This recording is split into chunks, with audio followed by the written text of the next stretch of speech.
Eu ia fazer uma live, agora há pouco eu tentei fazer uma live, mas como não compareceu ninguém, as pessoas devem estar ocupadas, então eu resolvi gravar aqui esse vídeo para falar sobre esse assunto. Inclusive vocês estão vendo aí, ó, o meu vídeo aí que eu ia colocar lá na live, tá escrito live stream aí. Não leve em consideração isso aí. Vamos falar sobre esse assunto aí, o que é o pelagianismo.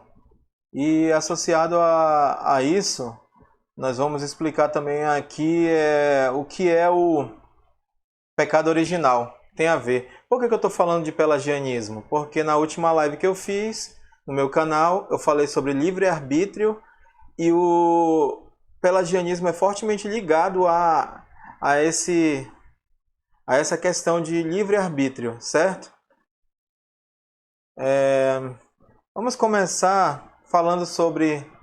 Deixa eu colocar aqui só um momento, vocês não vão ver, mas eu estou vendo aqui. Nós vamos começar falando... vamos começar com duas perguntas. O que é o pelagianismo e quem foi Pelágio?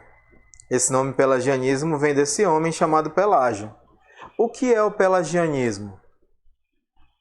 Pelagianismo é como ficou conhecida a doutrina herética formulada por Pelágio, um monge britânico que viveu entre os séculos 4 e 5 depois de Cristo. O pelagianismo nega especialmente a verdade acerca do pecado original. Lembra que eu falei agora há pouco que eu vou falar um pouco do que é o pecado original, sobre o que é o pecado original? A doutrina pelagiana foi condenada como heresia pela Igreja em diversos concílios. Certo? Agora vamos dar continuidade. Quem foi Pelágio? Vamos responder essa pergunta. Não se sabe muito sobre a história de Pelágio.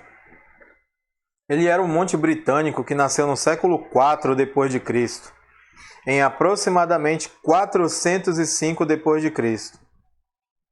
Ele foi para Roma e depois partiu para o norte da África. Pelágio se propôs a refutar as doutrinas ensinadas por Agostinho, o bispo de Hipona. Creio que vocês já ouviram falar de Agostinho de Hipona. É esse mesmo senhor aqui que foi citado, que era o bispo de Hipona, o senhor Agostinho, a quem Pelágio tentava refutar usando as suas doutrinas. Naquela altura já era uma figura proeminente dentro da igreja, falando de Agostinho. Já na Palestina, Pelágio escreveu 2 livros sobre o livre-arbítrio. Lembra que eu falei há pouco que eu estou falando desse assunto porque eu fiz uma live no domingo falando sobre o livre-arbítrio? Então, vamos continuar. O Pecado e a Graça. Pelágio escreveu 2 livros sobre o livre-arbítrio, o Pecado e a Graça. Não há evidências de que Pelágio tenha em algum momento se encontrado com Agostinho.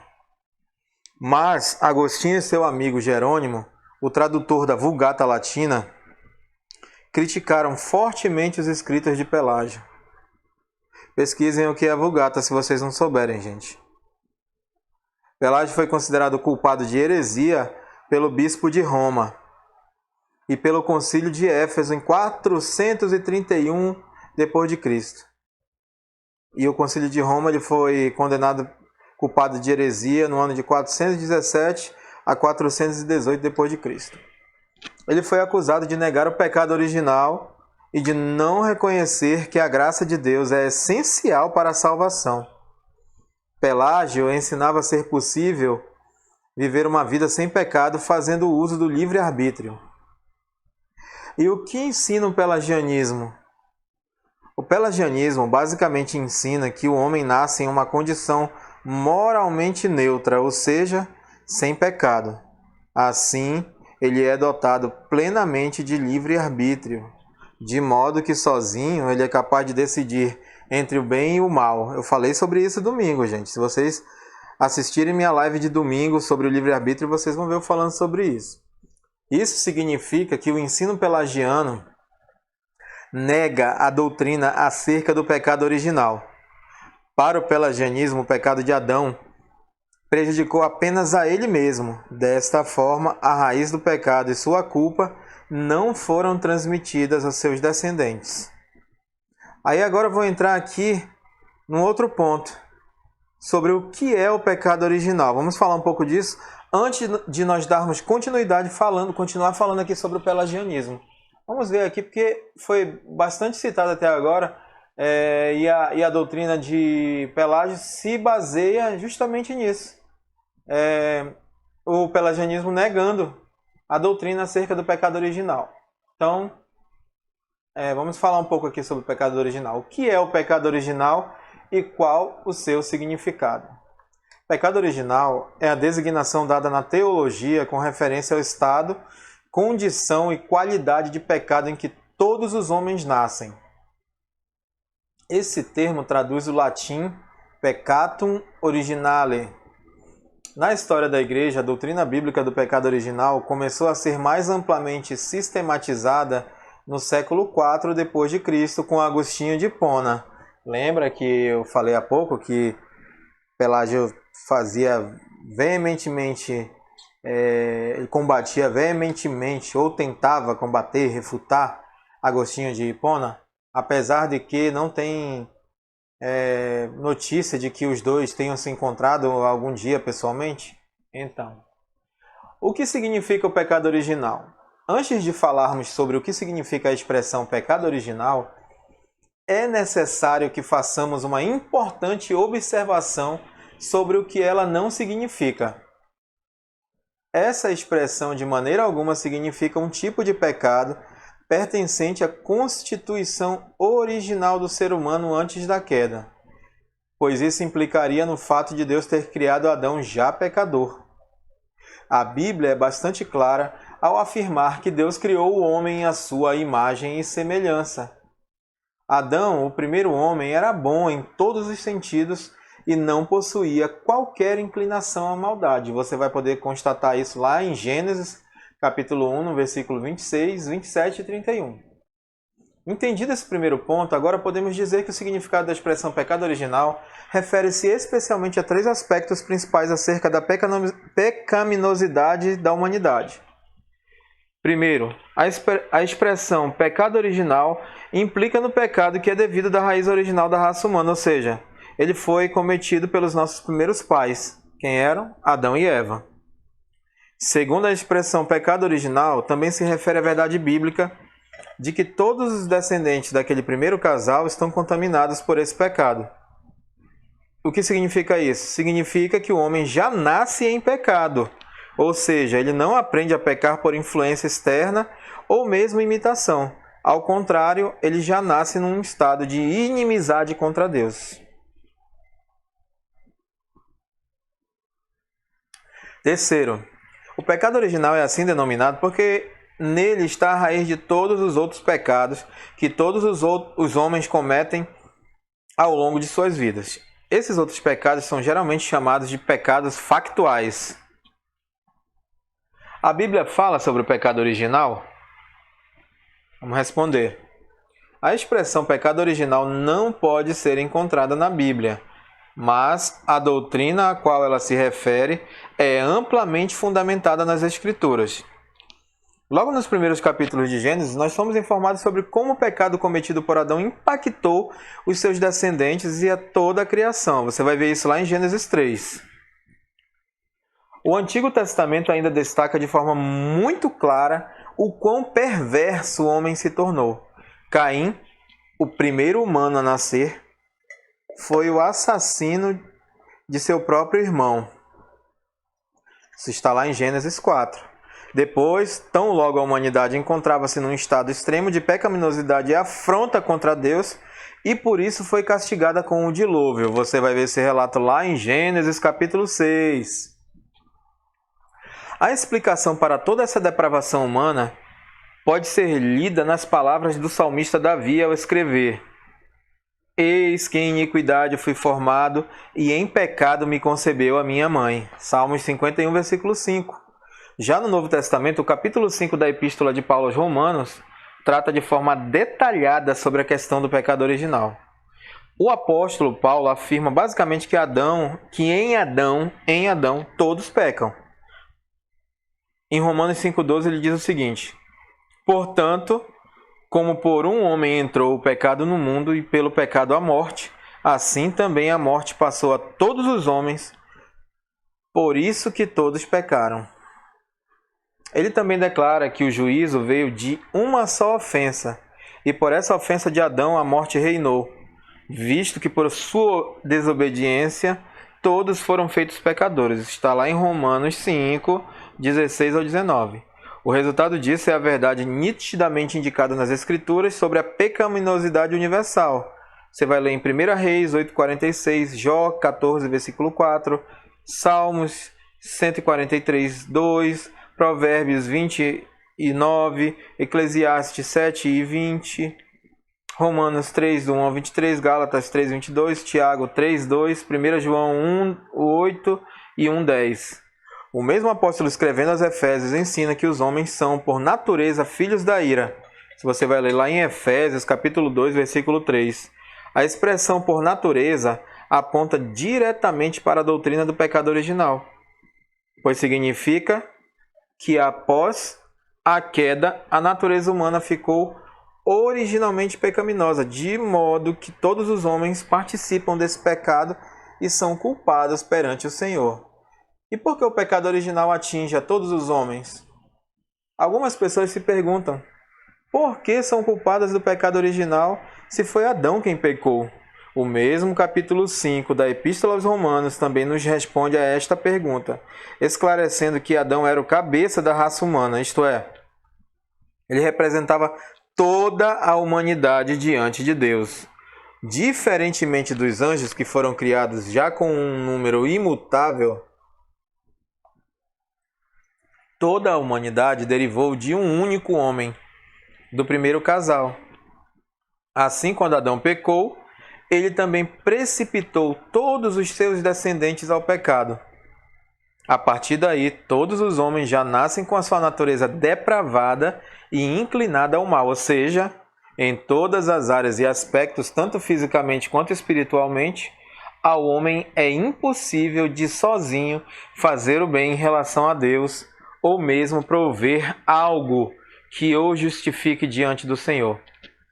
Muitas pessoas tiveram dificuldades em entender esse conceito ao longo da história da igreja e por isso surgiram várias doutrinas heréticas que basicamente negam o pecado original e a depravação total da natureza humana. E o exemplo mais conhecido é o pelagianismo, que vamos já continuar falando sobre ele, que nega que haja qualquer relação entre a atual situação de pecado do homem com o pecado de Adão, defendendo que, no máximo, Adão foi um mau exemplo que induz seus descendentes a pecar. Os socinianos também defendem basicamente o mesmo conceito. Do pelagianismo surgiu o semi-pelagianismo, que nós vamos falar em outro vídeo, que defende que a humanidade herdou a natureza incapaz de Adão, mas sem que ela seja responsável por isso, ou seja, não é imputada culpa ao homem por causa do pecado original. Infelizmente, tanto o pelagianismo como o semi-pelagianismo ainda continuam sendo pregados em muitas igrejas. Que fique bem claro isso para vocês, irmãos. Que o pelagianismo e o semi-pelagianismo são pregados em muitas, mas muitas igrejas, irmão. Contudo, sem dúvida, a Bíblia afirma explicitamente o estado completamente depravado do homem. Você vai ler isso em várias passagens. Romanos 7, do versículo 18 ao 23, Romanos 8, 7, Efésios 4, 18, 2 Timóteo 3, do 2 ao 4, Tiago 1, 15, Hebreus 3, versículo 12. Logo após a queda, por natureza, o homem não é mais capaz de amar e praticar aquilo que agrada a Deus. Ele é completamente impotente com relação à sua própria salvação e possui uma inclinação irresistível ao mal. Isto é, ele não consegue deixar de pecar. Ao contrário, ele é escravo do pecado. Onde nós vemos isso? Romanos 6, 23. Todavia, se o homem é retratado nas Escrituras como sendo tão ativo com relação ao bem espiritual quanto um cadáver, a palavra de Deus também nos dá a boa notícia de que, por sua graça salvadora, Deus resolveu, pelo beneplácito da sua vontade, vivificar pecadores que estavam mortos em suas ofensas. Você vai ver isso lá em Efésios, capítulo 2, do versículo 1 ao 8. E isso se deu através de um plano maravilhoso, concebido desde a eternidade, onde no momento oportuno, Cristo, Filho de Deus, tornou-se homem e habitou entre nós, e entregou sua própria vida, provendo a reconciliação de seu povo com Deus. Jesus, perfeito homem e perfeito Deus. O segundo Adão, representante de uma nova raça, fez certo o que o primeiro Adão fez errado. Se pelo primeiro Adão reina a morte, pelo segundo Adão reina a vida. Isso está lá em Romanos 5,17. Certamente a doutrina do pecado original, ao mesmo tempo em que ela aponta para a total incapacidade humana em fazer o bem, demonstrando quão grave é o seu estado diante de Deus, ela também aponta a profundidade indescritível da maravilhosa graça de Deus que salvou pecadores assim como nós.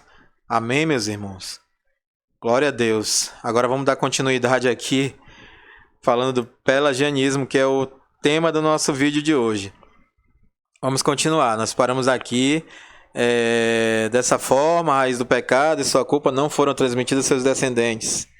Vamos continuar. Tudo isso significa que, para o pelagianismo, cada pessoa nasce exatamente na mesma condição de Adão antes da queda, ou seja, completamente inocente da corrupção e da culpa do pecado. No entanto, como o pelagianismo não nega a realidade do pecado na vida das pessoas, ele defende que cada pessoa peca pelos exemplos ruins a que tem contato. Em outras palavras, para o pelagianismo, Adão não precipitou toda a humanidade no estado de rebelião e culpa diante de Deus, mas apenas serviu de mau exemplo para a sua posteridade. Depois, quando seus descendentes nasceram, eles seguiram seu mau exemplo e também passaram a pecar. Assim, o pelagianismo entende que o pecado universal nada mais é do que uma má educação generalizada e o prevalecimento de um antigo hábito, o hábito de pecar. Com base nesse conceito de pecado, o pelagianismo afirma que a morte não é resultado do pecado. Para Pelágio, mesmo que Adão não tivesse pecado, ainda assim ele teria morrido. Quais são os erros do pelagianismo? Obviamente, o conceito principal do pelagianismo ao negar o pecado original ocasiona inúmeros erros gravíssimos. Na verdade, a heresia pelagiana é tão grave e profunda que podemos dizer que ela distorce todo o conteúdo das Escrituras. Ao entender que o homem tem sua capacidade de decisão livre de qualquer contaminação, o pelagianismo diz que qualquer pessoa por si mesma é capaz de rejeitar o pecado e fazer o bem. Segundo o pelagianismo, por seu próprio esforço, o homem pode tornar-se merecedor da bem-aventurança eterna. Basicamente, o pelagianismo diz que é possível viver no mundo sem pecar. Por defender que Adão foi apenas um mau exemplo para a humanidade, o pelagianismo também entende que Cristo nada mais é do que um exemplo oposto ao de Adão. Assim, a salvação consiste em simplesmente seguir o bom exemplo de Jesus em vez do mau exemplo de Adão. Para o pelagianismo, o homem é capaz de se salvar ao seguir o exemplo de Cristo, utilizando seus próprios dons naturais. Para tanto, ele conta com o auxílio da revelação de Deus nas Escrituras. Então, a lei e o Evangelho servem como guias que conduzem um homem capaz ao reino dos céus. Como combater o pelagianismo? O pelagianismo foi combatido fortemente e refutado por Aurélio Agostinho de Hipona. Agostinho escreveu uma série de tratados expondo os erros do pelagianismo. Ele se dedicou em reafirmar a doutrina bíblica acerca do pecado original, da corrupção da natureza humana e sua total incapacidade em fazer qualquer coisa a seu próprio favor para obter a salvação. De forma oficial, a Igreja condenou a heresia pelagiana no Concílio de Cartago, em 418 d.C., no Concílio de Éfeso, em 431 d.C., e no Concílio de Orange II, em 529 d.C. A posição original da Igreja com relação a esse assunto ficou conhecida como agostiniana. Isto porque ela afirmava as doutrinas sistematizadas por Agostinho, embora na prática isso estivesse longe de ser verdade. O pelagianismo e a Bíblia. O pelagianismo realmente é uma doutrina completamente antibíblica. De fato, as Escrituras afirmam que o homem foi criado por Deus em um estado de inocência. Gênesis 1:31. Isso significa que o homem possuía pleno livre-arbítrio moral. Ele podia escolher agradar a Deus ou se rebelar contra ele. Adão escolheu se rebelar contra Deus por ser o cabeça e representante da raça humana. Quando ele caiu, toda a humanidade também caiu nele. Com isso, a natureza humana foi forçada num estado de total depravação. A natureza humana foi lançada num total estado de depravação, herdando uma natureza pecaminosa, caída e a culpa pelo pecado. Portanto, enquanto o pelagianismo diz que o homem é pecador simplesmente porque ele peca, a Bíblia diz que o homem peca justamente porque ele é pecador. Isso significa que sem a graça soberana de Deus, nenhuma pessoa pode finalmente ser salva. O coração do homem é inclinado ao mal. Sozinho, ele é incapaz de rejeitar o pecado e viver uma vida que agrada a Deus. Isso significa que sem a regeneração, a qual eu falei domingo, ninguém ama, deseja e obedece aos mandamentos do Senhor. Salmos 51:5, Romanos 3:10, Romanos 5:12 e Romanos 6:23. Enquanto o pelagianismo sugere que o homem precisa de um tipo de educação moral, a Bíblia afirma que o homem precisa nascer de novo para entrar no reino de Deus. Somente assim, pela presença do Espírito Santo habitando nele, o homem é habilitado a fazer o bem diante de Deus. Romanos 8, versículo 3 e 4, Gálatas 2:20, Gálatas 5, 22 e 23. Além disso, completamente oposta ao pelagianismo, a Bíblia afirma que o sacrifício de Cristo não foi um tipo de exemplo. O sacrifício de Cristo foi substitutivo. Ele substituiu pecadores e recebeu no lugar deles o castigo pelo pecado, satisfazendo então a justiça de Deus. É por isso que é impossível que alguém seja considerado justo diante de Deus se não for pelos méritos de Cristo. Amém, meus irmãos? Eu espero que tenha ficado bem claro aí o que é o pelagianismo, e eu também falei aqui bastante sobre o pecado original, porque é bem ligado com essa questão aí do pelagianismo, já que eles negam, o pelagianismo nega, o Pelágio negava. Pelagianismo, que é a doutrina criada por ele, herética, diga-se de passagem, e que muitas igrejas seguem isso hoje ainda, o pelagianismo e o semi-pelagianismo. Então, falei do pecado original porque está totalmente ligado, já que o pelagianismo nega o que a Bíblia fala para nós, que de uma forma bem diferente. Então é isso, o vídeo de hoje é isso, irmãos. Deus abençoe. Peço aos irmãos aí, eu vou fazer aquele pedido de sempre. Deixe seu like aí no vídeo, irmãos. Deixe um comentário para ajudar aqui no nosso canal. E se quiser compartilhar com outros irmãos aí, fico muito agradecido. Deus abençoe já de antemão os outros. E até um próximo vídeo.